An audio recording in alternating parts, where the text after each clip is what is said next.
Her voice cracked the moment she heard my daughter's name come through the phone. Not a hesitation, not a stammer. A crack, the kind that happens when a lie meets oxygen for the first time and realizes it cannot breathe. My name is Nora Scott.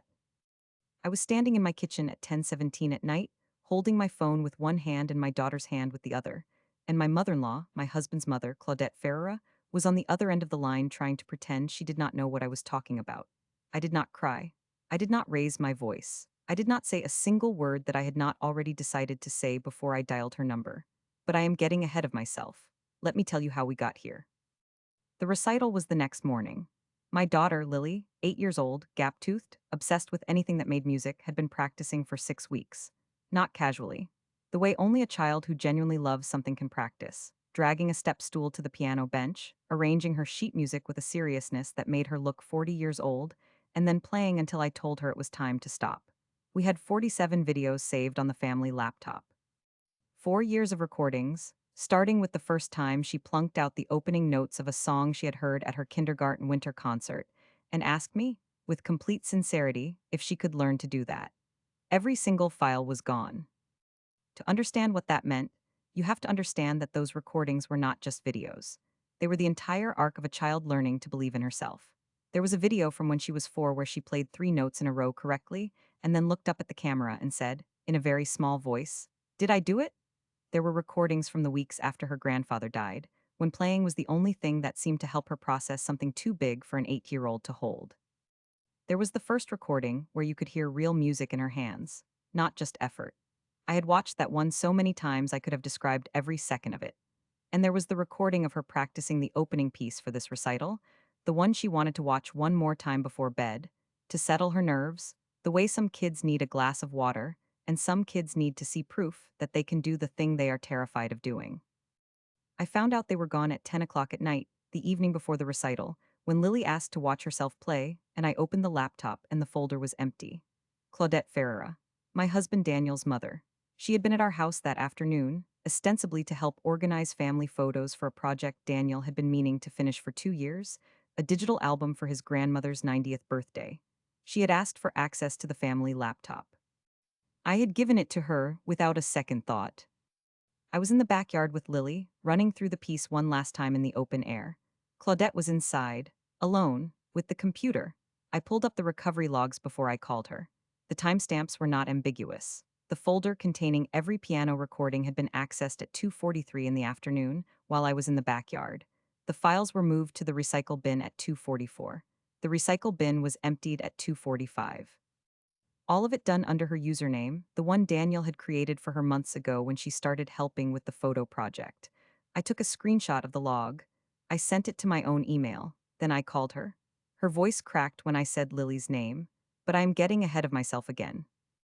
To really understand what happened that night, and what happened the morning after at the recital, in front of 43 people, you have to understand who Claudette Ferreira is, and what she has thought of me since the first day Daniel brought me home. I met Daniel at a conference in the spring of 8 years ago. He was warm and funny and the kind of person who remembers the name of your barista and asks about them by name the next time. I was 29. He was 31. We dated for 14 months, and then we got married in a small ceremony in a state park. Just family and close friends, because that was what both of us wanted. What I did not understand, walking into that marriage, was that I was also walking into Claudette's existing narrative about what Daniel's wife was supposed to be. In her version of the story, Daniel needed someone from a certain kind of family. Someone whose parents had achieved a certain kind of standing. Someone who fit a certain set of coordinates that Claudette had mapped out over decades, probably since Daniel was old enough to understand the word appropriate. I did not fit those coordinates. My mother was a high school music teacher in a small town outside of Tucson. My father drove a delivery route for a regional grocery distributor. We were not poor, we were stable and steady and loved, but we were not what Claudette meant when she used the word established. She used that word a lot, usually while looking at me with a particular expression that she had perfected, not unkind enough to call out, not warm enough to mistake. The first incident that I remember clearly happened 4 months after the wedding. We were at Sunday dinner at Claudette and her husband Ronaldo's house, a dinner that happened every 2 weeks and that I attended every single time because Daniel's family mattered to him and therefore they mattered to me. Daniel's sister, Beatriz, had just announced that she had been promoted to regional director at the insurance firm where she worked, and the table was celebrating. I congratulated her genuinely. I liked Beatriz. Still do, actually, which is a distinction worth noting.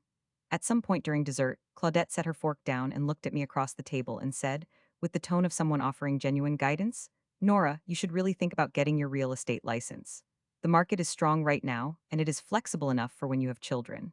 I was, at that point, 14 months into running my own small contract work arrangement. I was not yet at the point where I could describe it as something impressive. I was still building the infrastructure, signing clients, establishing the procedures, but I was already billing steadily and growing quarter over quarter. The work was in financial compliance consulting. It was not glamorous, but it was precise, and I was very good at it. I smiled. I thanked her for the suggestion. I said I would think about it. What I did not say was that I had signed a multi-year engagement with a regional bank the week before, a contract worth more annually than Claudette had probably imagined I was capable of earning. I had not told Daniel's family what I was doing professionally in any real detail, not out of secrecy, but because they had never asked in any way that suggested they were actually curious. When they asked what I did, they seemed satisfied with the word consulting and moved on. That was the first time I understood what they were afraid of. It was not that they disliked me personally. It was that my existence in the family required them to update a set of assumptions they had been operating from for a long time. And updating assumptions is uncomfortable in proportion to how wrong they turn out to be. I let it go, I filed it away, and I kept building. The second incident came about 2 years into the marriage, a few months after Lily was born. She arrived early, not dangerously so, but enough that we spent 9 days in the NICU, which is 9 days of sitting in a chair next to an incubator and learning more about your own capacity for stillness than any other experience in human life. When we brought her home, she was fine. Healthy. Loud eventually, in the way that very healthy babies tend to be. Claudette came to help the first week, which I was grateful for. She was genuinely good with Lily as an infant, patient, careful, experienced in the way that only someone who has held many babies can be. But about 4 days into that visit, she sat down across from me at the kitchen table while Daniel was out on an errand and she said, You should think about staying home with her. I know you have your little projects, but this is a season where the child needs her mother present. My little projects. At the time she said that, I had two corporate clients, one of whom had just renewed for a third year and asked to expand the engagement. I was working compressed hours, about 25 a week, and managing my schedule around Lily's needs with help from a part-time arrangement that was working well for all of us. I was not absent. I was not neglecting anything. I was, by any objective measure, doing exactly what needed to be done. I did not correct her. I thanked her for her perspective. I excused myself to feed Lily. What I thought, sitting in the rocking chair with my daughter while Claudette tidied the kitchen, was that she needed me to be smaller than I was. Not because she was a cruel person in some deep fundamental sense, I do not think that is entirely accurate, but because a version of me that was financially modest and professionally uncertain was a version that confirmed the story she had already told herself about who Daniel had married. A version of me that was capable and growing disrupted that story. And Claudette did not like disrupted stories.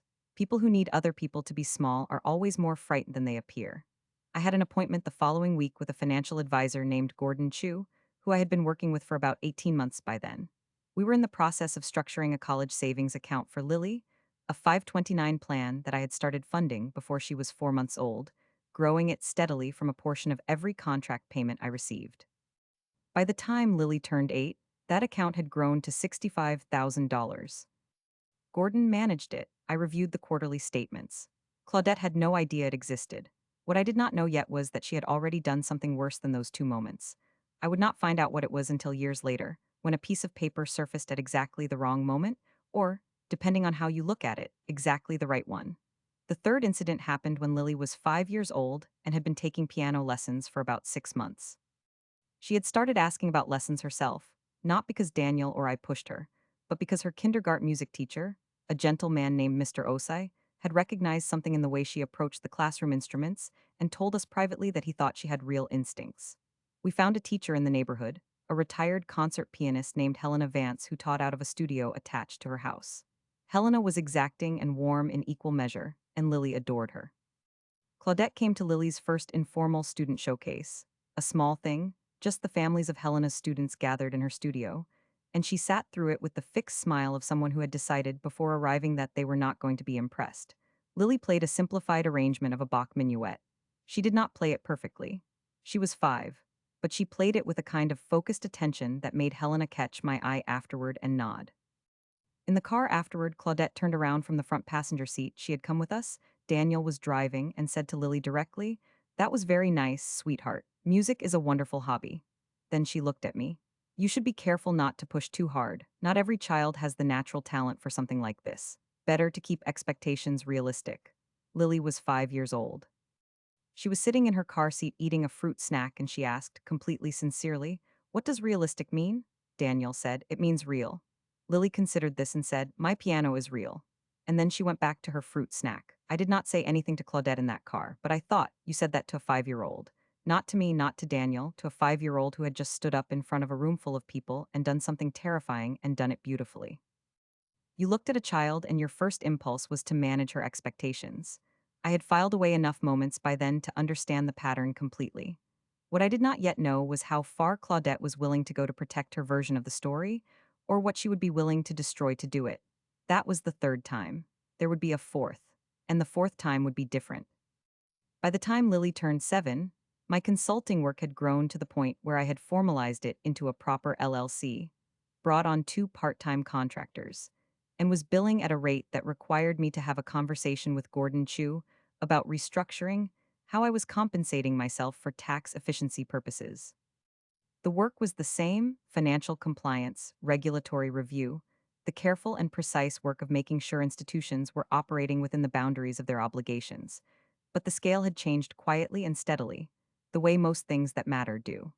I had also, around this time, had a first conversation with an attorney named Isabel Rao, who specialized in family law and estate matters.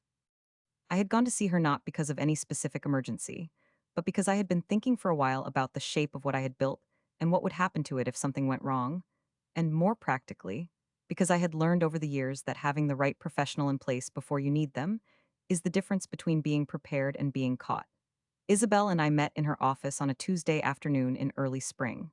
She was precise and direct and did not waste words.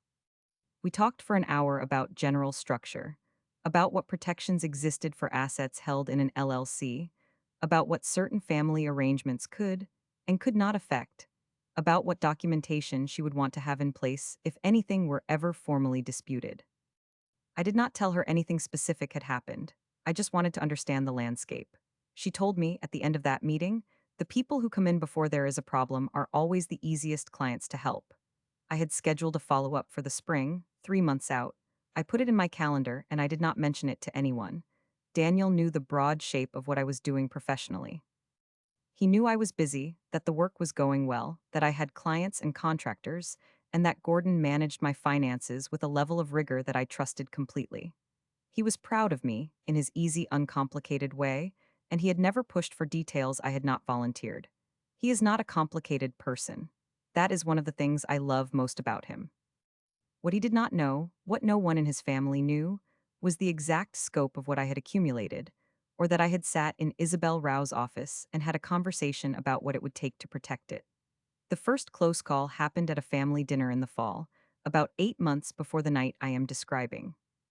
Claudette had made her traditional Sunday meal, and Daniel's cousin Freddie, a cheerful, well-meaning man who worked in commercial real estate and had opinions about everything, asked me, while we were clearing dishes, what I thought about the market for investment properties.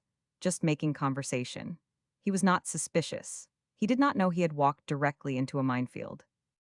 I told him I thought it depended heavily on the specific market and the underlying financials of the deal. He nodded and said, "Smart, you should think about getting into it. Even a single rental property, a decent 1 bedroom in this metro, can generate real passive income. You and Daniel should look at it. Good hedge." Across the kitchen, Claudette was drying a serving bowl. She had gone very still in that particular way she had, not dramatically, just a suspension of motion, like a recording that had been paused. I said that was an interesting idea and asked him which neighborhoods he thought offered the best fundamentals right now. He talked for 6 minutes. I listened. When he finished, I thanked him and excused myself to check on Lily, who was in the other room with Daniel's aunt.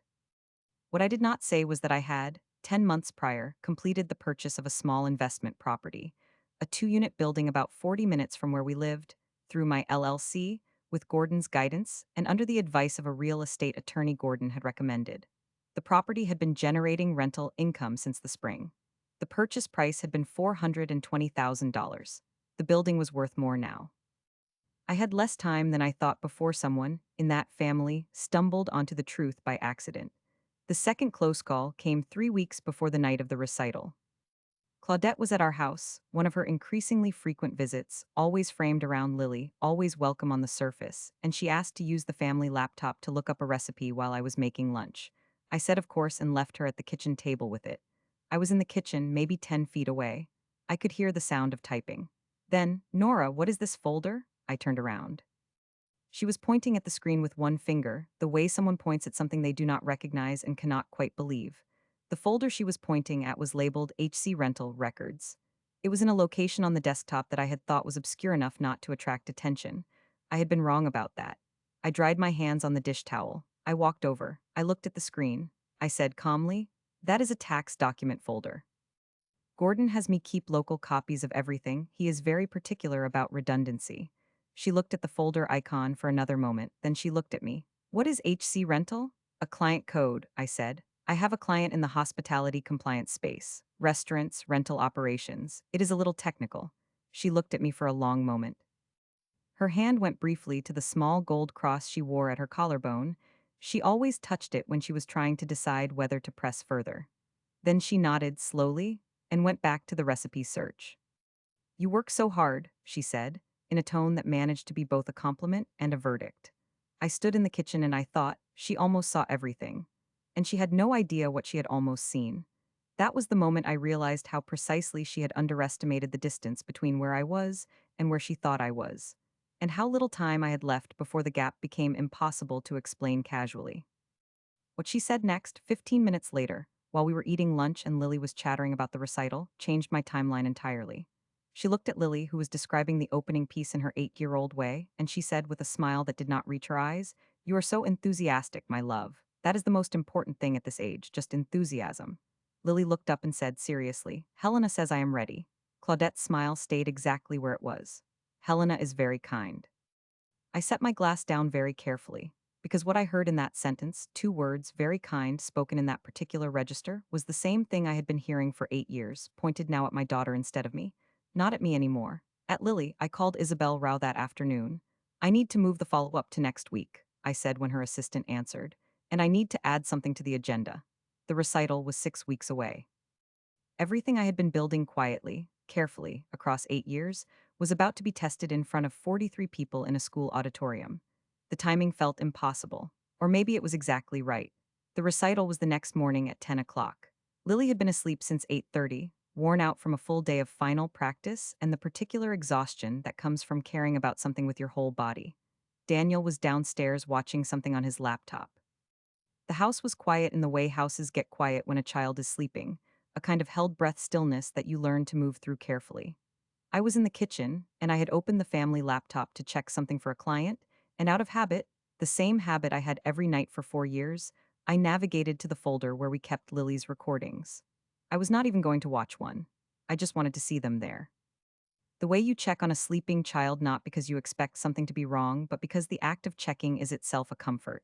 The folder was open. It was empty. Not reorganized, not moved. Empty. The folder existed, but it held nothing. 47 files, 4 years of recordings, gone as thoroughly as if they had never been created. I sat with that for a moment. My brain did the thing brains do when they encounter something impossible, which is run the same loop twice and then a third time hoping for a different result. I closed the folder, opened it again, looked at the file name, confirmed it was correct, refreshed the view. Empty. Then I went to the recycle bin, also empty. I pulled up the system's file activity log, something I had learned to do years ago during a compliance audit for a client and had kept as a habit since, the way people who work in forensic adjacent fields tend to accumulate habits like that.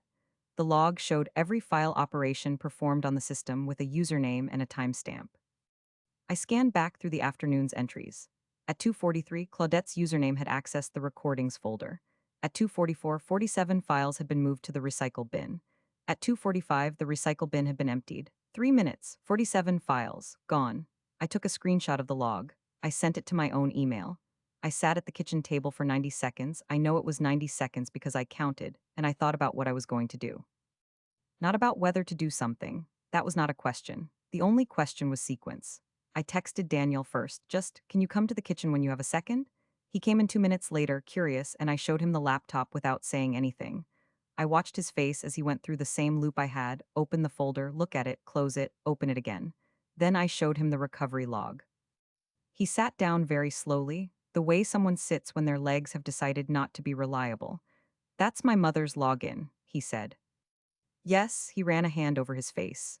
Nora, I know. What do you want to do? I had my phone in my hand. I'm going to call her. He did not tell me not to. He did not ask me to wait or think it over or give her the benefit of the doubt. He just sat there with his hands flat on the table and let me make the call. Claudette picked up on the second ring, which told me she had been awake, and the way she answered too quickly, too normally, the voice of someone who had been sitting near the phone, told me she had been expecting something. I did not raise my voice. I never raised my voice with Claudette. I have learned over 8 years that a level voice is more frightening to her than anger, because anger she knows how to deflect. I said, the piano recordings are gone, all of them. The ones from tonight are gone, and the ones from the past 4 years are gone. I pulled the recovery log, and your username and timestamp are on every deletion. I need you to tell me why. Silence. 2 full seconds. Then, her voice cracked on Lily's name.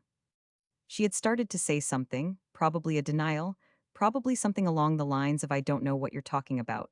And the crack happened right in the middle of the first syllable of my daughter's name. A clean fracture. The kind that happens when the body knows something the mouth is trying to override. Then she recovered, or tried to. I was organizing photos and I must have, the folders were confusing, I didn't realize. You accessed the recordings folder specifically, I said. It is labeled piano, Lily. The photos are in a separate folder labeled Family Photos 2020-2024. They are not near each other. There is no reasonable path from one to the other by accident. Another silence. Claudette, my voice stayed level. Her recital is at 10 o'clock tomorrow morning. She wanted to watch herself play tonight so she could sleep. The recordings are the only copy. Tell me what you did. What she said next is the sentence I will carry with me for the rest of my life, not because it hurt me, it didn't, not in the way she intended, but because it told me everything I had ever needed to know about her, assembled finally into a complete picture. That child will never be a real musician anyway, Claudette said. Her voice had steadied now, the crack sealed over with something harder and colder underneath. I deleted the evidence of a delusion. She needs to grow up understanding what she is and isn't, and those videos were just feeding a fantasy. You have been encouraging something in her that is going to hurt her more the longer it goes on. I did what any sensible grandmother would do. I heard Daniel make a sound I had never heard from him before, not anger exactly, something that had not finished deciding what it was. I looked at the screenshot open on my laptop. I texted it to Claudette's number without saying anything else on the call. I'm sending you something, I said. Look at it, then call your son. I hung up. What happened next? I sat in the kitchen with Daniel for 3 hours. He called his mother back. I did not listen to that conversation. I went upstairs and sat outside Lily's room in the hallway with my back against the wall, listening to her breathe through the cracked door, and I thought about what I was going to do and in what order. Not the next morning, the next month, because this was not a single incident anymore. This was the fourth time, and I had promised myself the fourth time would be different. At some point after midnight, I went back downstairs and I called Isabel Rao's after-hours line. She had given me the number 8 months ago when we wrapped up our second meeting, at the end of a conversation about what circumstances would constitute a formal escalation. I left a message that said, "It's Nora Scott. The situation I described in March has escalated in a way that involves my daughter directly. I need to talk to you as soon as possible." Then I went back upstairs, lay down next to Daniel, who was awake and staring at the ceiling, and I said, "We are not going to fix this in the next 6 hours. The recital is at 10, get some sleep." He turned his head and looked at me. "Nora." "I know," I said. "No?" In the morning I got up at 6:30, made Lily's breakfast, helped her get dressed in the white blouse she had picked out specifically, and took 40 minutes of video of her playing the opening piece in our living room on the upright piano that had been hers since she turned 5. She played it without the sheet music. She played it cleanly, and in one section, about 2/3 through, where the left hand has to do something that took her 6 weeks to nail, she played it beautifully. I told her so. She climbed off the bench and asked if we could watch it back, and we sat on the couch together and watched it, and she watched herself with the expression she always gets, slightly critical, slightly pleased. "I'm ready," she told me. "I know you are," I said. She performed it perfectly at the recital. Every note. If you're still with me, stay, because what happened next is the part that took 8 years to build and 48 hours to execute, and I need you to understand it fully. Isabel Rao called me back at 7:45 that morning before we left for the recital. I stepped outside onto the front porch while Daniel helped Lily with her shoes. Tell me what happened, Isabel said. I told her. The log, the timestamp, the call, what Claudette had said about my daughter on the phone. There was a pause on Isabel's end, the particular pause of someone organizing a sequence rather than reacting to it. Then, is there any chance the recording deletion was genuinely accidental? No, the folders are labeled differently, they are not adjacent on the desktop, and she went to the recycle bin and emptied it manually. Three separate intentional actions. Do you have the recovery log documented? Screenshot, emailed to myself at 10:22 last night, timestamped. A brief silence. Nora, what do you want to happen? I had thought about that on the porch overnight in the part of my brain that does not stop working even when I am lying still. I wanted several things, in a specific order. I wanted Claudette to understand that she had miscalculated, not just about the recordings, but about everything across 8 years. I wanted the people in Daniel's family who had watched this pattern and said nothing to have to sit in a room and look at what it added up to. And I wanted my daughter to grow up in a household where no one was allowed to call her potential a delusion. I want it on the record, I said. I want a formal record that this happened, and I want the conversation we've been building toward for 8 months to happen now, not in 6 months. Isabel said, Can you meet me Monday morning? Yes. Bring the screenshot and anything else you have from the past year. We're going to talk about the conversation we discussed in March, and we're going to look at what the most recent incident changes. I went back inside. I helped Lily put on her shoes. We went to the recital. Claudette was not there. She had called Daniel that morning, he told me in the car, and said she was not feeling well. He had said very little in return. He is not a complicated man, but he had spent a night processing something, and by morning he had processed it. He had arrived somewhere clear.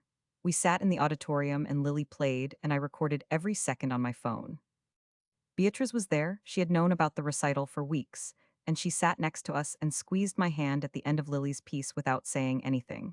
She had called Daniel the previous night too, he told me later. She had not said anything to her mother that I am aware of, but she had called her brother. That was the beginning of the 48 hours. Now let me tell you about Monday morning. Isabel Rao's office was in a building downtown with a lobby that smelled like recycled air and the low hum of a system running at full efficiency. I'd arrived 8 minutes early. I had the screenshot on my phone and printed. I had the notes from the phone call I had written out while they were fresh.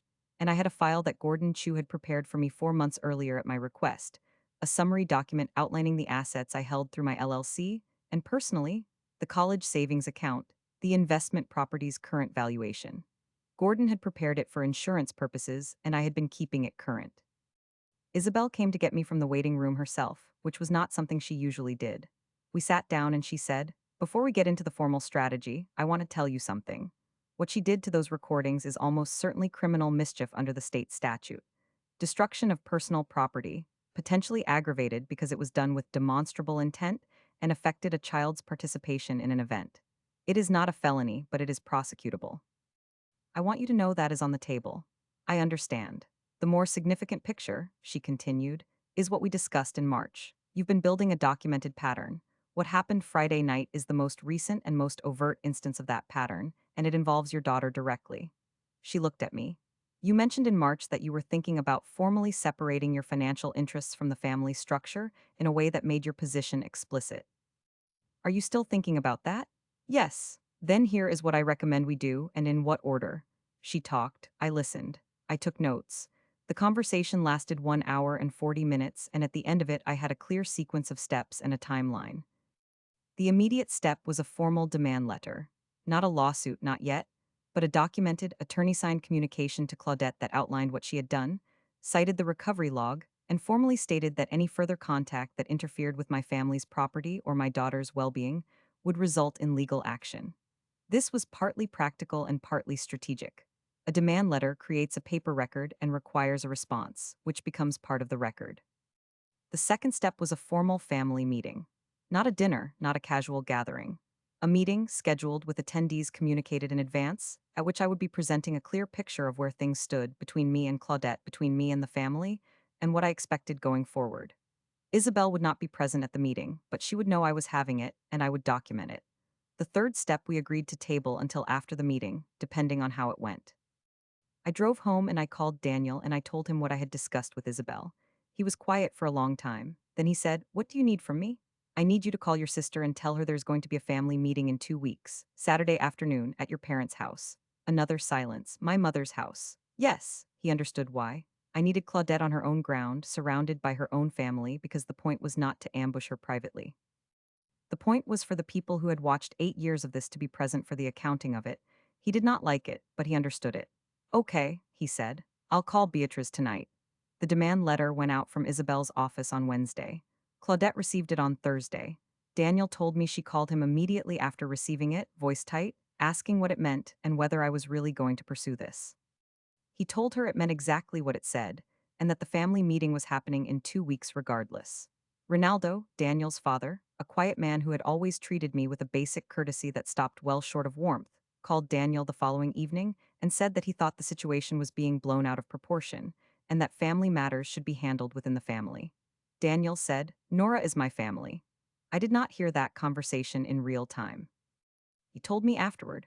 I went to make coffee when he told me, because I needed something to do with my hands. The 2 weeks before the meeting were quiet on the surface and completely occupied underneath. I prepared what I was going to say and how I was going to say it. I organized the documents I wanted to have available, not to perform them, not to slam them on a table dramatically, but to have them present and accessible if they became necessary. Gordon sent me an updated summary. Isabel reviewed the final version of what I planned to cover. "Beatrice texted me once, 'I'll be there.' That was the entire message. I texted back, 'Thank you.' On the morning of the meeting, Lily was at her piano lesson with Helena. Daniel drove separately, not because we were divided, but because I needed 10 minutes alone in the car to be still. I arrived at Claudette and Ronaldo's house at 2 in the afternoon on a Saturday in late spring. The trees in their front yard were fully out, everything green and unaware of what was happening inside. Beatrice's car was in the driveway. Daniel's was already there. I parked behind them and sat for a moment, and then I went in. The kitchen smelled like coffee. Claudette had made coffee, which was the most Claudette thing she could possibly have done, setting a domestic scene around a confrontation as if the right temperature of beverage would regulate what was about to happen in the room. Ronaldo was at the kitchen table. Beatrice was standing near the counter with her coffee cup, and she looked at me when I came in with an expression that was not quite an apology and not quite encouragement, something in between, honest in its uncertainty. Claudette was at the stove. She turned when I came in. She had spent 2 weeks with that demand letter, and it showed, not in dramatic disarray, but in a kind of compressed stillness, everything held slightly too tightly, the way someone stands when they have been bracing for a long time. "Nora," she said carefully, "the way you say a name when you have rehearsed saying it and still are not sure you have the right tone." "Claudette." I set my bag on the counter near the door. "Should we sit down?" We sat, Daniel to my left, Beatrice across from me, Ronaldo at the head of the table in the chair he always occupied, and Claudette to his right. 4 adults and the particular weight of 8 years occupying the space between us. I did not start with the recordings. I started further back. "I want to talk about a pattern," I said. "Not just what happened Friday night, but the pattern that Friday night is the most recent instance of. Because I think what Claudette did to Lily's recordings makes more sense and is more serious when it is understood as part of something longer." Claudette's hands were folded on the table. Her thumb moved once across her knuckles, a small, controlled motion, and then stopped. "I have been part of this family for 8 years," I continued. "In that time, I have been told to get my real estate license, been described as someone who does little projects, been warned not to encourage our daughter's musical talent because she may not have what it takes. Each of those things happened at this table or in this house, and each time I did not correct it because the correction didn't seem worth the cost at that point." Ronaldo cleared his throat. "Nora, I'm not finished." My voice stayed level, not cold, just clear. "I want to get through what I need to say before I hear responses, because this is a conversation I have been waiting 8 years to have, and I would like to finish a thought." He closed his mouth. Beatrice looked at her coffee cup. "Friday night," I said. "Claudette used the access she was given to our family computer to deliberately delete every recording my daughter has made of herself playing piano for the past 4 years. 47 files. She accessed the folder at 2:43 in the afternoon, moved the files to the recycle bin, and emptied the recycle bin. All of this is documented in the system's recovery log, which I have here." I placed the printed screenshot on the table. Claudette's username, the timestamps, the file count. I set it down facing outward so everyone in the room could see it. Ronaldo leaned forward and looked at it. Beatrice looked at it. Claudette did not look at it. She was looking at a point somewhere above my left shoulder. "When I called her that night," I said, She told me my daughter would never be a real musician anyway, and that she had deleted the evidence of a delusion. The silence that followed that sentence lasted for 4 full seconds. I counted. Then Beatrice set her coffee cup down on the counter behind her with a click that was louder than she intended, and she said, very quietly, "Me." Claudette's eyes moved. I said what I believed. "You said it to me," I answered.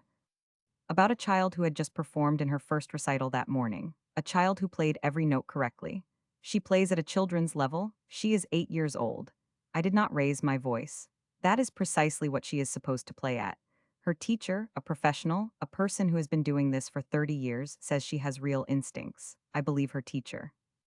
I also believe that even if Lily never plays another note in her life, 4 years of recordings of my daughter doing something she loves is not a delusion.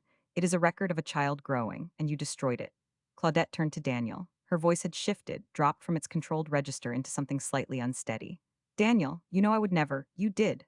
Daniel spoke without looking away from the table. He had his forearms flat on the surface, very still. "The log shows it, Mom. 3 separate actions. You had to choose to do it 3 times. I was trying to help." Her voice had a new quality now, not quite pleading, but reaching toward it. "Those recordings, the way Nora talks about them, the way she encourages this, I was worried. I was worried about the child being pushed into something, and then failing and being hurt by it." Ronaldo looked at his wife for a long moment. His expression was unreadable in the way it always was, but something in the angle of his posture had shifted, a degree or two of distance, almost invisible. "Claudette," he said. "That's not help," she looked at him. "Destroying someone else's property," he said slowly, "is not help, whatever you intended." It was the most I had ever heard Ronaldo say in a direct conflict. I think it surprised her more than anything I had said. Her hands, still folded on the table, separated briefly, a small involuntary unfurling, and then folded again. I reached into my bag. I had a second document, and this was the one that moved us out of the conversation about recordings and into the larger one. Not because they were unrelated, they were not, but because the recordings were the moment that made the larger conversation necessary. "I want to share something with you," I said. "Not as a threat, as information that I think is relevant to what happens next between us." I placed Gordon's summary on the table. Not the full financial detail, that would have been excessive and also none of their business, but the document that showed, in clear language, that I had established a business entity, that I held an investment property through that entity, and that I had a college savings account in my daughter's name with $65,000 in it, managed professionally, growing for 3 years. Claudette looked at the document. I watched her eyes move across the first paragraph. The thing that happened to her face was not dramatic. It was very quiet, a recalibration. The expression of someone who has been operating from a map that has just been revealed to be wrong. Beatrice read it from across the table. She said nothing, but she looked at me and something in her expression was different, a kind of settling, like something that had been uncertain had resolved. "I mention this," I said, "not to establish a hierarchy or to prove a point about money. I mention it because part of the pattern I described is the assumption, held by some people in this room, that I am someone who needs to be managed, someone whose instincts about her own daughter need correcting, someone who is raising a child toward unrealistic expectations." I looked at Claudette. "I have been building something for 8 years while being told to get my real estate license. I have been making decisions about Lily's education and her development and her future while being told to keep expectations realistic. I know who my daughter is. I know what she is capable of. And I am done allowing anyone in this family to undermine that, directly to her or to me, or by destroying the things she has made." Claudette's thumb had started moving again across her knuckles. Faster now. "What are you saying?" Her voice had a quality I had never heard in it before. Not anger. Not control, something smaller. "I'm saying that the demand letter my attorney sent last week was the beginning of a formal process. If anything like what happened Friday night happens again, if Claudette contacts Lily in a way that undermines her, if family gatherings become environments where my daughter is told her talents are not real, if anything we own is accessed or altered without permission, I will pursue legal remedies. Not as a bluff, not as a conversation. Formally." Ronaldo had both hands flat on the table now. He was looking at his wife. Claudette looked at Daniel, then at me. Then at the document on the table and then away from it. "I raised that boy," she said, and her voice broke on the last word. Not the way it had broken on the phone, this was different, lower, genuinely fractured. "I have loved that child since the day." "I know you have," I said. "That is not what is in dispute." She looked at me with wet eyes and I made myself look back steadily, because I was not going to let her grief at being caught redirect the conversation into her feelings about being caught. What is in dispute, I said, is whether love gives you the right to harm the things my daughter has made. And it does not. Nobody spoke. Beatrice crossed her arms, not defensively, but as if she were cold. Ronaldo reached across the table and put his hand briefly over his wife's folded hands and then removed it.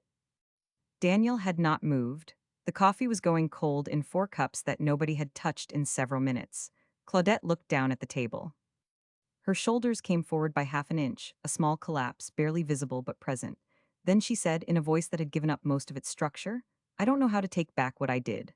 I had thought about this moment.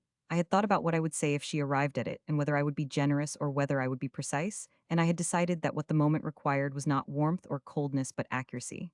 You can't take it back, I said. The files are gone. The recordings are gone. What you can do, what I am asking you to do, is understand, finally and clearly, that I am Lily's mother. Not a placeholder. Not someone you can educate about what is realistic, her mother. And what I decide is good for her is what stands. Ronaldo said, quietly, That is fair, Nora. Claudette lifted her head. She looked at her husband. Something moved between them that I was not supposed to see and tried not to observe too closely. A reckoning of some kind. A long married conversation conducted entirely without words. Then she looked at me. Her eyes were still wet and her composure had not fully returned, and she said, I owe Lily an apology. Yes, I said, you do? And I owe you one? I did not respond to that immediately. I let it sit. Because 8 years of being told to be realistic, of being offered career guidance I did not need, of watching someone aim diminishment at my daughter, 8 years of that does not resolve in a single sentence in a kitchen in late spring. But it was the sentence, the actual one, and I recognized it. Then give them, I said, when you are ready, when it means something. She nodded once, very slowly. Her hands finally unfolded on the table and lay flat, open, the way hands look when they have stopped holding something. The meeting did not end dramatically. There was no moment of eruption or resolution that would look clean on a summary. We talked for another 40 minutes about Lily's recital, about what the coming months would look like, about the specific boundaries I was naming, and what they meant practically. Ronaldo spoke more in that 40 minutes than I had heard him speak in 8 years combined. Beatrice stayed through all of it. When I left, Beatrice walked me to my car. She stood on the driveway and said, I should have said something earlier. Over the years, I saw things and she stopped. I'm sorry I didn't. I know, I said. Thank you for being here today. She nodded. She went back inside. I sat in my car for 3 minutes. My hands were steady. I noticed that specifically, I had been expecting them not to be. In the months that followed, Claudette gave Lily her apology. Happened at a small birthday dinner 6 weeks after the meeting, just our immediate family, and Claudette said to Lily, in a quiet moment while they were looking at Lily's latest recording on my phone, I'm sorry I took your videos, that was wrong of me. Lily looked at her for a moment and then said, with the complete directness of an 8-year-old, Okay, do you want to hear what I'm learning next? And she showed her grandmother the sheet music for the piece she was starting. That was enough for Lily. Children can be more efficient at resolution than adults. It is one of the things I have come to admire most about them. Isabel's formal process remained on the table. It did not need to be activated. The demand letter and the meeting accomplished what they needed to accomplish. The criminal mischief complaint was a decision I held deliberately. What Claudette had done was prosecutable, and Isabel had made that clear. But what I needed more than prosecution was a changed reality, and the changed reality was what I got. If she ever does anything to my daughter's property or well-being again, the complaint goes in. That is not a bluff, it is a plan. Gordon's summary document, having been seen by Ronaldo at the meeting, made its way through the family in the way that information does in families, not loudly, not all at once, but steadily, until the version of me that the family had been operating with could no longer be sustained. Nobody raised my professional competence as a subject directly. They did not need to. The conversation had happened without being explicitly named. Claudette and I are not close now. We are not enemies. We are two people who have reached an understanding that was always available and took 8 years and one catastrophic mistake to arrive at. She comes to Lily's recitals. She sits in the audience. She has not commented on whether Lily has what it takes since the meeting, and I believe she has understood that she will not be doing so again. Lily is 9 now. She is working on a piece that Helena describes as genuinely challenging for her age. She recorded herself playing the first section last week, and she came to find me in the kitchen to show me the video, and I watched it with her standing next to me, and at the part where she plays something complicated and plays it right, she looked up at me and said in a very small voice, Did I do it? She did. She absolutely did. So, was I right to bring it to a formal meeting, to put documents on the table, to make my position explicit in front of his whole family? Or should I have kept it between us and handled it privately? Tell me in the comments.